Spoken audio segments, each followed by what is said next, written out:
और इस वक्त की बड़ी खबर का रुख करेंगे। जम्मू कश्मीर के गांदरबल में आतंकी हमला। आतंकी हमले में मरने वालों की संख्या बढ़ी। हमले में एक डॉक्टर समेत 7 लोगों की मौत की खबर मिल रही है।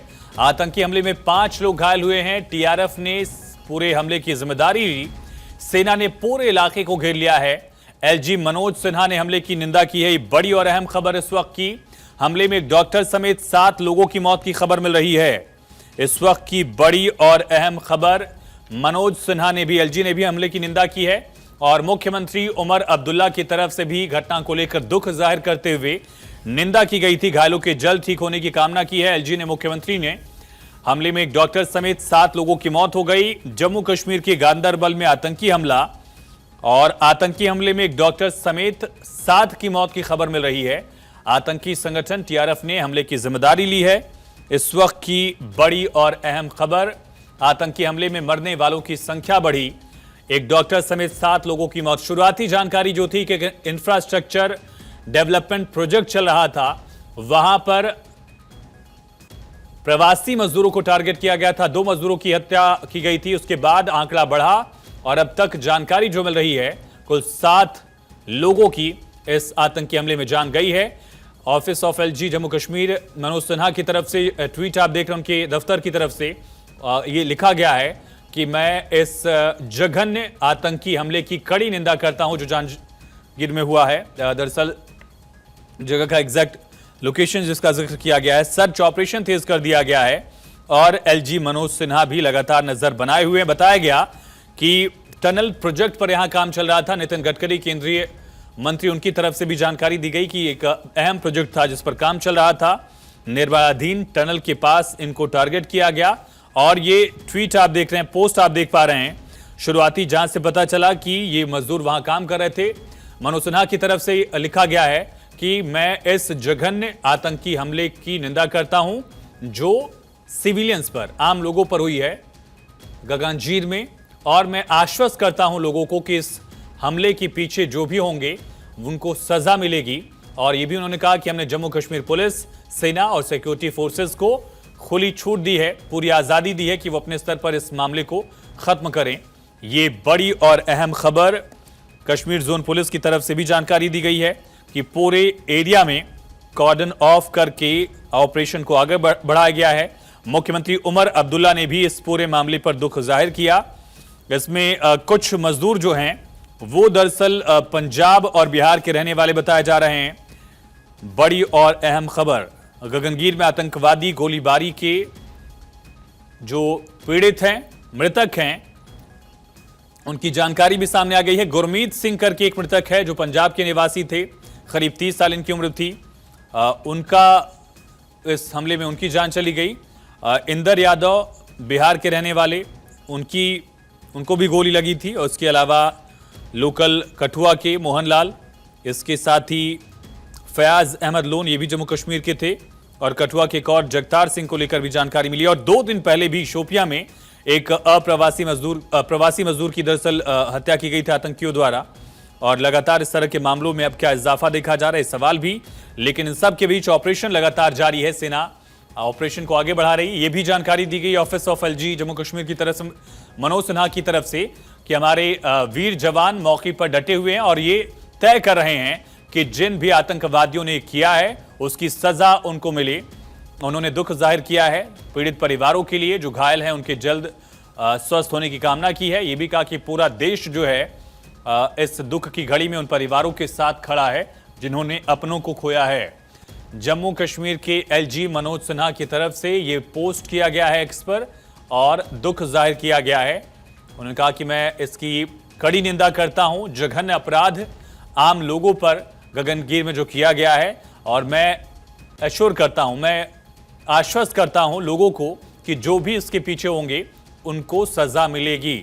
हमने पूरी आजादी दी है जम्मू कश्मीर पुलिस के जवानों को, आर्मी के जवानों को, सिक्योरिटी फोर्सेस को। उन्होंने कहा कि हमारे वीर जवान मौके पर डटे हुए हैं, ये तय कर रहे हैं कि आतंकवादी जिन्होंने इस घटना को अंजाम दिया है वो इसकी सजा पाएं, वो उसका खामियाजा भुगतें। उन्होंने दुख भी जाहिर किया जो भी इस वक्त पीड़ित परिवार हैं उनके लिए, घायलों के शीघ्र स्वास्थ्य लाभ की कामना की है। और ये भी कहा पूरा देश दुख की इस घड़ी में उन परिवारों के साथ है जिन्होंने अपनों को खोया है। इसी बीच नितिन गडकरी की भी पोस्ट सामने आई। उन्होंने कहा कि गांदरबल में जो हमला हुआ वहां पर मजदूर काम कर रहे थे, एक अहम टनल प्रोजेक्ट पर काम चल रहा था। उन्होंने भी घटना की कड़ी निंदा की है। मनोज सिन्हा ने भी आतंकी हमले की निंदा की और उन्होंने नमन किया है तमाम लोगों की जिनकी जान गई, उनके प्रति अपनी संवेदना जाहिर की। कहा, मजदूरों के परिवारों के प्रति मेरी संवेदना है, घायलों के जल्द ठीक होने की कामना। और इन सब के बीच जानकारी ये भी है कि हमले में 5 लोग घायल भी हुए हैं और आंकड़ा बढ़ भी सकता है। इसको लेकर आशंका एक तरह से जाहिर की गई थी। गृह मंत्री अमित शाह ने भी इस पूरे मामले को लेकर जानकारी दी है और निंदा की है। कहा, हमले में आतंकी बख्शे नहीं जाएंगे। अमित शाह की तरफ से, गृह मंत्री की तरफ से ये पोस्ट आप देख रहे हैं, जो गगनगीर में आतंकी हमला हुआ, ये कायरता की एक निशानी है। जो भी इस जघन्य अपराध में शामिल होंगे उनको बख्शा नहीं जाएगा और हमारे जवानों की तरफ से कठिन से कठिन जवाब उनको दिया जाएगा। और इस दुख की घड़ी में मेरी तरफ से उन परिवारों के प्रति संवेदनाएं जिन्होंने अपनों को खोया है, घायलों के जल्द स्वास्थ्य लाभ की कामना की है गृह मंत्री अमित शाह ने। ये बड़ी और अहम खबर इस वक्त की, एक बड़ा आतंकी हमला जिसको लेकर देश की तमाम बड़ी शख्सियतों ने दुख जाहिर किया है। कुत्सित आतंकी हमला करार दिया गृह मंत्री अमित शाह ने और इसको लेकर ट्वीट किया है उन्होंने। ट्वीट से आप देख रहे हैं गृह मंत्री अमित शाह का, एलजी मनोज सिन्हा का, मुख्यमंत्री उमर अब्दुल्ला ने भी इस घटना पर पोस्ट किया। गांदरबल से ही वो विधायक हैं उमर अब्दुल्ला और उनके जिले में ही एक तरह से ये आतंकी हमला हुआ, सोनमर्ग वाले हिस्से में, और गगनगीर नाम का ये पूरा इलाका जहां पर एक अहम प्रोजेक्ट चल रहा था। बड़ी खबर है, आतंकी हमले की एनआईए जांच होगी। ये बड़ी और अहम जानकारी, आतंकी हमले की एनआईए जांच को लेकर जानकारी सामने आई है। लेकिन उससे पहले इस पूरे आतंकी हमले पर गृह मंत्री अमित शाह की तरफ से दुख जाहिर किया गया है और उन्होंने ये भी कहा, हमले में आतंकी बख्शे नहीं जाएंगे जो भी शामिल रहे हैं। ये बड़ी और अहम खबर, गांदरबल में मासूम नागरिकों की हत्या की गई है। निर्दोषों की हत्या कायरता की निशानी है। आतंकी हमले पर गृह मंत्री अमित शाह की तरफ से ट्वीट करके जानकारी दी गई, पोस्ट करके जानकारी दी गई। 7 लोगों की अब तक जान चली गई है। सेना मुंहतोड़ जवाब दे रही है और एक कायरपूर्ण हमला अगर कहा जाए, गृह मंत्री अमित शाह की तरफ से भी इसको लेकर दुख जाहिर किया गया है। ये पोस्ट आप देख रहे हैं। हमले में एक डॉक्टर समेत 7 लोगों की मौत हो गई। तो जम्मू कश्मीर के गांदरबल इलाके में एक बड़ा आतंकी हमला। गांदरबल के सोनमर्ग के हिस्से गगनगीर में एक टनल प्रोजेक्ट चल रहा था। बेहद अहम टनल प्रोजेक्ट था ये और वहां पर काम कर रहे मजदूरों को शुरुआती दौर में टारगेट किया गया। 2 से 3 मजदूर, उसी वक्त उनकी जान चली गई। करीब 5 घायलों को अस्पताल ले जाया गया था और अब धीरे धीरे मृतकों का आंकड़ा बढ़ रहा है। अब तक जानकारी है कि 6 प्रवासी मजदूर और एक डॉक्टर की इसमें जान गई है। लोकल डॉक्टर की भी जान ली गई है। देश के लिए एक दुखद खबर कहा जाएगा। एलजी मनोज सिन्हा और गृह मंत्री अमित शाह ने इस पूरे मामले को लेकर ट्वीट किया है। उमर अब्दुल्ला की तरफ से भी ट्वीट जब किया गया था उस वक्त का ये ट्वीट हम आपको दिखा रहे हैं। हालांकि कई घंटे पहले का पोस्ट है, उसके बाद से उन्होंने अब तक कोई जानकारी इसको लेकर नहीं दी है। उमर अब्दुल्ला ने तब लिखा था कि ये एक कुत्सित हमला किया गया है, कायरतापूर्ण हमला है नॉन लोकल मजदूरों पर, जो प्रवासी मजदूर हैं गगनगीर में, सोनमर्ग रीजन में। और ये मजदूर जो हैं, जो लोग हैं, वो एक अहम इंफ्रास्ट्रक्चर प्रोजेक्ट, टनल प्रोजेक्ट है दरअसल, वहां काम कर रहे थे। 2 मजदूरों की मौत हो गई है, 2 से 3 घायल हुए हैं। उन्होंने दुख जाहिर किया था। हालांकि ये कुछ घंटे पहले का ट्वीट है। उसके बाद मुख्यमंत्री उमर अब्दुल्ला ने भी कहा था कि हम लगातार घटना पर नजर बनाए हुए हैं और इसी बीच ये जानकारी सामने आ रही है कि लगातार मृतकों का आंकड़ा बढ़ता चला गया। उमर अब्दुल्ला का ट्वीट लगभग 9:10 के करीब आया था और उसके बाद एलजी मनोज सिन्हा का ट्वीट आप देख रहे हैं। गृह मंत्री अमित शाह की तरफ से भी पोस्ट करके जानकारी दी गई है। ये बड़ी और अहम खबर। तो निर्दोषों की हत्या को कायरतापूर्ण कहा गया है। एलजी मनोज सिन्हा की तरफ से, गृह मंत्री अमित शाह की तरफ से लगातार इस पर नजर बनाई गई है। दिल्ली से लेकर श्रीनगर से मनोज सिन्हा ने भी आतंकी हमले की निंदा की है। ये बड़ी और अहम जानकारी, इस वक्त की बड़ी खबर। एक बड़ा आतंकी हमला गगनगीर इलाके में, आतंकी हमले में 5 लोग घायल भी हो गए हैं। जम्मू कश्मीर के गांदरबल में आतंकी हमला, जिसको लेकर एनआईए की टीम मौके पर जांच पड़ताल करने के लिए पहुंच गई है और एनआईए की टीम इसको जांच करेगी, इन्वेस्टिगेट करेगी। टीआरएफ ने इस पूरे हमले की जिम्मेदारी ली। बड़ी और अहम खबर, टीआरएफ द रेजिस्टेंस फोर्स जो जम्मू कश्मीर में ही एक्टिव एक ग्रुप है, पाकिस्तानी आकाओं से इसको मदद मिलती रही है और घोषित आतंकवादी ग्रुप लश्कर ए तैयबा का ही एक दूसरा संगठन आप आतंकी तौर पर कह सकते हैं। टीआरएफ की तरफ से इस हमले की जिम्मेदारी ली गई और अब तक 7 लोगों की मौत की खबर है। आमतौर पर टीआरएफ प्रवासी मजदूरों, कश्मीरी पंडितों और बाहर के लोगों को ही टारगेट करता रहा है, जो घाटी में ज्यादा सक्रिय है। घाटी में टीआरएफ की सक्रियता ज्यादा थी और हाल के वर्षों में लेबरर्स, बिजनेसमैन, पार्टी के राजनीतिक दलों के नेता, गवर्नमेंट एम्प्लॉयज को ही इसने टारगेट किया था। कई बार सिक्योरिटी फोर्सेस, लोकल पुलिस कर्मियों को भी इसने टारगेट किया। लश्कर ए तैयबा और हिजबुल मुजाहिदीन से जुड़े हुए इस आतंकी संगठन की एक्टिवनेस 2019 के बाद और ज्यादा देखी गई। अब सेना के जवानों को खुली छूट दे दी गई है। एलजी मनोज सिन्हा ने कहा कि Jammu Kashmir police, security forces और सेना सभी के जवानों को खुली छूट दी गई है। जिस भी स्तर पर जो भी उनको मुनासिब लगेगा, जो भी मुफीद लगेगा, उस हिसाब से आतंकियों को उनकी भाषा में जवाब दिया जा रहा है। दूसरी तरफ एनआईए की टीम ने घटनास्थल पर पहुंचकर जांच पड़ताल शुरू करेगी। एनआईए की टीम, ऐसी जानकारी मिल रही है। आतंकी हमले की निंदा की गई है मनोज सिन्हा की तरफ से।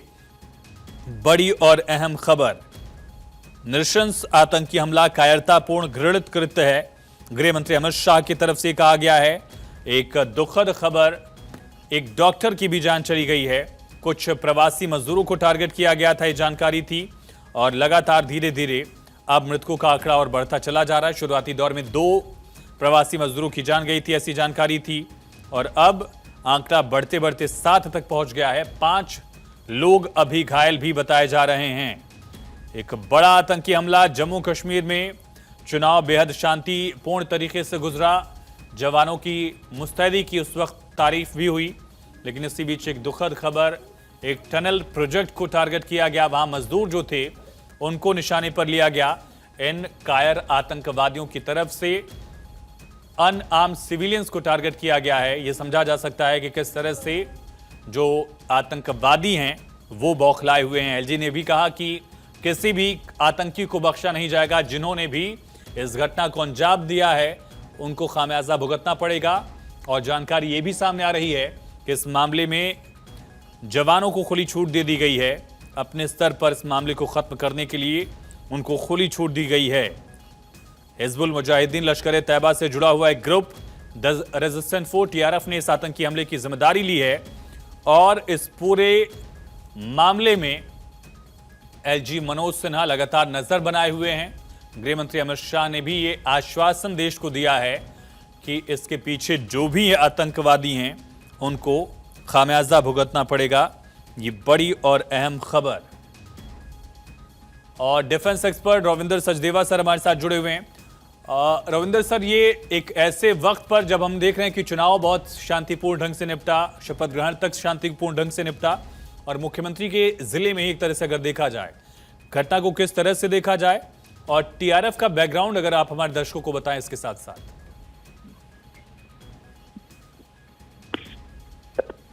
मेरी बात सुन? जी सर। देखिए, इसका तो सबसे पहले ये देखना चाहिए ना कि ये जो हो रहा है, जैसे हो रहा है, ये एक एस्केलेशन हो रही है पिछले कुछ समय से। रिसेंटली आतंक की घटनाएं बढ़ रही हैं।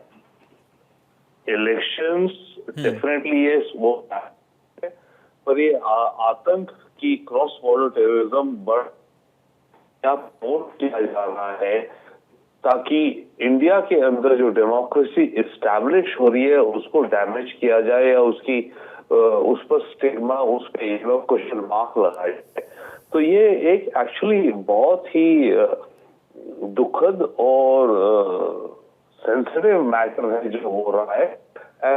और हमारी जो इंटेलिजेंस एजेंसीज हैं उनको छोड़िए, हमारी सिक्योरिटी एजेंसीज ये इस पे कदम लेंगी, बट ये एक बड़ी एक साथ है जो वरिंग डेवलपमेंट हो रही है, क्योंकि इस तरह की घटनाएं बढ़ रही हैं। बिल्कुल। रविंदर सर, क्या एक बड़ा चैलेंज है ये इसको न्यूट्रलाइज करना? और ये भी एलजी की तरफ से भी कहा गया कि खुली छूट दी गई है जम्मू कश्मीर पुलिस को, आर्मी को और जो भी सिक्योरिटी फोर्सेस के जवान वहां पर हैं। कितना बड़ा चैलेंज खास करके रात में ऑपरेशन को और आगे बढ़ाना? नहीं श्योर, देखिए वेरी ऑनेस्टली स्पीकिंग, एलजी जो कहते हैं जितनी छूट दी गई है, पर इन सारी छूट के बावजूद भी, इन सारे कदमों के बावजूद भी ये हादसे हो रहे हैं, तो ये मतलब है कि या तो हम इन हादसों को रोक नहीं पा रहे हैं ना। हादसे हो गए, उसके बाद एलजी कहते हैं या कोई भी कहते हैं, सरकार कहती है, हम पॉलिटिकल बात नहीं कर रहे हैं बिल्कुल कि इसको हम रोकेंगे इत्यादि इत्यादि, और अब हमने ये कर दिया वो कर दिया, पर बात ये तो असलियत में ये हो रहा है। तो इसलिए भारत की सरकार को इसको देखना पड़ेगा, देखना चाहिए, और डेफिनेटली इंडियन गवर्नमेंट का इस पे रिस्पांस और ज्यादा हाइटेंड सिक्योरिटी इत्यादि पेश करी जाएगी। बट पॉइंट इज कि ये हो क्यों रहा है? क्या आप मानते हैं कि टीआरएफ हाल के वर्षों में जिस तरह से 2019 में 370 हटने के बाद एक्टिव हुआ है, प्रवासियों को ज्यादा टारगेट किया गया, जो बाहर के लोग हैं उनके साथ साथ जो वहाँ गवर्नमेंट एम्प्लॉयज थे, सिक्योरिटी फोर्सेस के जवान थे, लोकल पुलिस के जवानों को भी टारगेट किया गया, क्या टीआरएफ एक बहुत बड़ा चैलेंज घाटी में बनकर उभर रहा है हाल के वर्षों में? देखिए, हम एक ऑब्जर्वर, एक कॉमन इंसान के पर्सपेक्टिव से देखें तो जो भी हो रहा है, जो भी एलिमेंट्स हैं, पर पॉइंट इज कि ये हादसे हो रहे हैं ना, तो हमारी सरकारें स्टेट में और सेंटर में इसको काउंटर करने में विफल हो रही हैं। They are failing actually, honestly देखा जाए। बट ये किस कारण ये चीजें हो रही हैं, क्यों इतना ये ज्यादा बढ़ रहा है, उसका एक अलग एंगल है। ठीक है, पाकिस्तान है, प्रमोट कर रहा है, देश के अंदर वहां पर भी लोग हैं, बट बॉटम लाइन तो ये है ना कि ऐसे हादसे हो क्यों रहे हैं। अब हमारे गवर्नर, हमारी सरकारें ये बोलें कि हम रोक रहे हैं, ये कर देंगे वो कर देंगे, ठीक है, हम एक्सपेक्ट करते हैं उनको ये करना चाहिए ना, और हुआ क्यों? बिल्कुल, मतलब दैट्स अ पॉइंट। तो पॉलिटिशियंस की स्टेटमेंट्स हम ये रोक रहे हैं इत्यादि, मुझे माफ करिएगा, पर मैं बड़ा मतलब दुखी हूँ ये चीज को देख करके। हम रोज हर दूसरे दिन देख रहे हैं कि ये हो रहा है वो हो रहा है, क्यों हो रहा है? तो हमारी सिक्योरिटी, इंटरनल सिक्योरिटी फेल हो रही है, क्यों हो रही है कश्मीर में? क्या स्टेप्स उठाए जाने चाहिए रविंदर सर, अगर कुछ आप अपने हिसाब से समझाएं हमारे दर्शकों को? सर, हम क्या समझा सकते हैं, हमारी सरकार बहुत ज्यादा केपेबल है, सेंट्रल लेवल पे भी और स्टेट लेवल पे भी। वो जो स्टेप्स उठा रहे हैं उससे ज्यादा हम और आप क्या समझ सकते हैं? ये भी बात सही है ना, हम और आप तो कमेंट कर सकते हैं ना। बाहर से जो असलियत हो रही है, सरकार के पास जो इंटेलिजेंस है वो आपके पास थोड़ी है, हो सकता है पर मेरे पास तो नहीं है। बिल्कुल, है ना, कि क्या क्षमता है, किसकी क्या हो रहा है, क्या आगे देख रहे हैं, कैसे रोकेंगे। सरकार बहुत मेहनत कर रही है, ऑफ कोर्स हम समझते हैं, बट इस सारी मेहनत के बावजूद भी वो विफल क्यों हो रही है? हम तो ये सोच रहे हैं। बड़ा सवाल है। रविंदर सचदेवा सर, बहुत शुक्रिया इस वक्त आप